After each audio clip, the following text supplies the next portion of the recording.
अस्सलामु अलैकुम वरहमतुल्लाहि वबरकातुह। नमस्कार, आदाब। आप देख रहे हैं ऑनलाइन न्यूज़ मुजफ्फर ब्लॉग। अभी हमारे स्टूडियो के घड़ी में रात के 12 बजे हैं और अपने इंडिया में रात के 2:30 हुए हैं। आज का न्यूज़ मैं आप लोगों के लिए लाया हूं। अगर आप मेरे चैनल पर नए हैं तो सब्सक्राइब कर दीजिएगा, वीडियो को शेयर कर दीजिएगा और लाइक कर दीजिएगा, कमेंट भी कर दीजिएगा। मैं आपके कमेंट का इंतजार करता रहता हूं।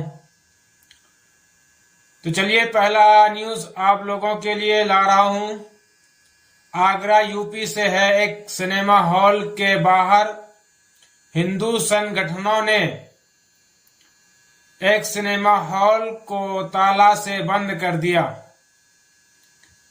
बंद करने का कारण यह है कि अभी एक नई फिल्म रिलीज हुई है जिसमें दिखाया गया है कि कश्मीर में पंडितों के साथ क्या जुल्म ढाया है, उसी को दिखाया गया है। यानी नफरत फैलाया जा सकता है इस फिल्म में, इसलिए इस फिल्म को नहीं दिखा रहा सिनेमा हॉल के जो मैनेजर हैं, जो मालिक हैं, वो दंगा फैलाना नहीं चाहते हैं, इसलिए उन्हें दिखाना चाह रहे हैं। लेकिन हिंदू संगठनों ने ये ठान लिया है कि जब तक हमको ये सिनेमा नहीं दिखाएगा हम लोग यहाँ से जाएंगे नहीं।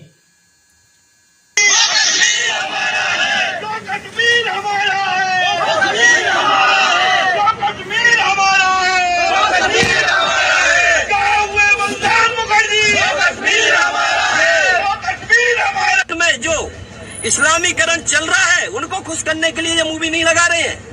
ऐसे सिनेमा हॉलों में ताला डालने का काम राष्ट्रीय हिंदू परिषद भारत कर रहा है। जब तक यह मूवी नहीं लगा देंगे, जब तक हम यहाँ से नहीं उठेंगे, इस हॉल में हम मूवी देख के जाएंगे। क्योंकि कई लोगों ने प्रमोट नहीं किया है, क्योंकि इसमें हिंदुत्व की सत्यता दिखाई है। श्रीनगर में क्या हुआ वो सत्यता दिखाई है, उसके लिए इस हॉलों में मूवी नहीं लग रही है। क्या इसमें गंद फैलाएंगे ये लोग?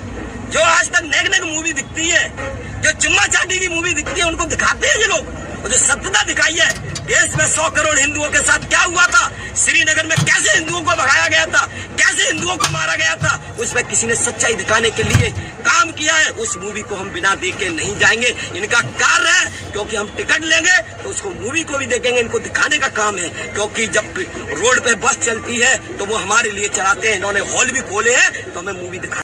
मेरे दोस्तों, आपको याद होगा कि दिल्ली में किस तरह से सिख भाइयों पर जुल्म हुआ था, कितने लोगों की कत्ले आम किया था। ये इतिहास गवाह है, पूरी दुनिया गवाह है कि सिख भाइयों पर कितना जुल्म हुआ था। उस पर तो कोई अदाकार, कोई कलाकार ने फिल्म नहीं बनाई अभी तक। उसमें तकरीबन आपको मैं बता रहा हूं 8,000 सिख भाइयों की मौत हुई थी। 8,000। इसी तरह से आसाम में जो मुसलमानों को कत्ले आम किया था, आपको मैं बताना चाहता हूं 1800 मुसलमानों को कत्ल किया था। 1800 मुसलमानों को कत्ले आम किया था। उस पर कोई अदाकार, कोई कलाकार, कोई प्रोजेक्ट जो फिल्म बनाते हैं, उन्होंने फिल्म नहीं बनाया है, क्योंकि कत्ल जो हुआ है वो मुस्लिम था। 1800 मुसलमानों का कत्ले आम होना मामूली बात नहीं है। 1800 यहीं पे नहीं है। और गुजरात तो आपको याद ही होगा, अभी हाल ही में। उससे और करीब आ जाइए, आप यूपी मुजफ्फरनगर से देख लीजिए किस तरह से दंगाई किया था 2012, 14, 13 में। मुसलमानों को कितना बेरहमी से मारा था, कत्ल किया था। उससे आगे जाइए, जो सीएम था गुजरात का नरेंद्र मोदी, उस टाइम जो मुसलमानों का कत्ले आम हुआ था, मुसलमानों का 2000 कत्ल हुआ था। 2000 मुस्लिमों का कत्ले आम हुआ था। बहन बेटियों की इज्जत लूटी गई थी वो अलग से। जिनके पेट में बच्चे थे उनको चीर कर उससे बच्चे को निकाल को कत्ल कर रहा था। इतना हैवानियत उसमें किया था। लेकिन इस हैवानियत को कोई फिल्म वाले फिल्म नहीं बनाया। लेकिन कश्मीर में जो 90 के दशक में जो हुआ, केंद्र में बीजेपी की सरकार थी और राज्य में भी बीजेपी की सरकार थी। आप समझिए। और हिंदू भाइयों की जो पंडितों की जो कत्ल हुई थी, 89 हिंदुओं की कत्ल हुई थी, लेकिन उस पर उन्होंने एक फिल्म बनाकर हिंदू मुस्लिम करना चाह रहा है दोबारा से। यानी शांति उनको अच्छा नहीं लगता है, इसलिए इन्होंने ये फिल्म बनाया है ताकि लोग देखें इस फिल्म को। देखने के बाद हिंदू मुस्लिम में नफरत पैदा होने के बाद आप समझिए फिर हिंदुस्तान में क्या होने वाला है। अभी तो वैसे ही माहौल खराब चल रहा है अपने हिंदुस्तान में, कहीं हिजाब के मामला, कहीं और कुछ निकल जाता है, कहीं और कुछ निकल जाता है, यानी डेली कुछ ना कुछ आपको मिलता रहेगा। हर देश तरक्की कर रहा है, लेकिन हमारे हिंदुस्तान में तरक्की के बजाय सिर्फ नफरत बोया जा रहा है। ये फिल्म बनाने की जरूरत क्या थी? ऐसे अदाकार, ऐसे कलाकार की फिल्म को आप लोग बाइकाट कीजिए। ऐसा फिल्म मत देखिए, मत दिखाइए ऐसा फिल्म जिससे नफरत फैले। और तीसरी खबर है मेरे भाई, मध्य प्रदेश से आ रही है। एक दरगाह है, दरगाह में जाकर भगवाधारियों ने ऊपर में चढ़कर जिस तरह से मस्जिद बाबरी मस्जिद में जिस तरह से गुंबद पर चढ़कर उन्होंने तोड़फोड़ की थी, उसी नक्शे कदम पर चलते हुए इन लोगों ने गुंबद पर चढ़कर, आप वीडियो देखिएगा, इस वीडियो में किस तरह से उन लोग चढ़कर पेंट कर रहा भगवाधारी का।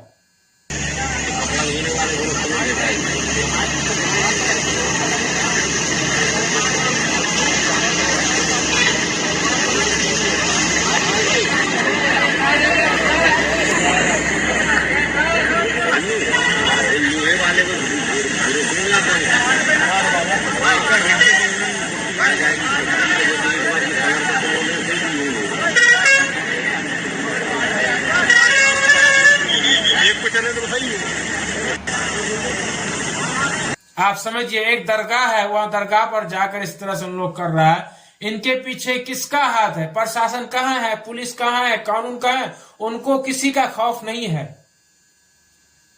ऐसा नहीं होना चाहिए। किसी मजहब के साथ आप अपने अपने मजहब को मानते हैं, अपने मजहब पर चलिए, किसी को कोई एतराज नहीं है। लेकिन ये नफरत फिर किस लिए है? नफरत क्यों बोए जा रहे हैं? इसलिए आप लोगों से गुजारिश करता हूं, ऐसे नफरतियों से आप लोग दूर रहिए। हिंदू मुस्लिम एकता हमेशा से था और रखिए। अभी जब से सरकार चेंज हुआ 14 से, तब से थोड़ा ज्यादा हो गया है, लेकिन आप लोग उस पर ध्यान मत दीजिए। ये हिंदुस्तान है, ये सबका मजहब है, सबको राइट दिया है ये संविधान कि कौन किस मजहब को चलता है, किस मजहब पर चलता है, वह अपनी मर्जी है। लेकिन इस तरह से जो नफरत फैलाया जा रहा है उसको आप लोग खत्म कर सकते हैं। हिंदू मुस्लिम सिख ईसाई आपस में भाई हैं हिंदुस्तान में, तो एक आपस में भाईचारगी को कायम रखिए। इस तरह से नफरत फैलाने वाले जो फिल्म बना रहे हैं उसकी बायकाट कीजिए आप लोग।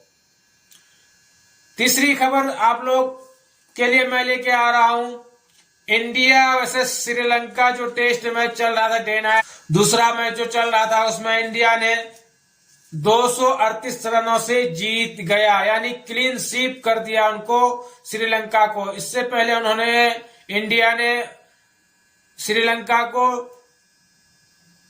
2020 में क्लीन स्वीप किया था, यानी 2 टेस्ट था और 2 वनडे, सॉरी माफ कीजिएगा, 2 2020 को क्लीन स्वीप किया और अभी 2 टेस्ट में क्लीन स्वीप कर दिया, यानी सुफरा साफ कर दिया श्रीलंका का। इसमें सबसे बड़ा योगदान रहा ऋषभ पंत का, बुमराह का, जिन्होंने अच्छी बॉलिंग की, जिन्होंने अच्छी बैटिंग की। और इसी में मैन ऑफ द मैच दिया गया श्रेयस अय्यर को, जिन्होंने इस दूसरी पारी में 90 रन माराई, दूसरी पारी में 90 रन मारा है। और मैन ऑफ द सीरीज दिया गया ऋषभ पंत को। तो चलिए इन्हीं खबरों के साथ हम आपसे इजाजत लेते हैं, फिर मिलेंगे दूसरे वीडियो में। तब तक मुझे इजाजत दीजिए। अल्लाह हाफिज।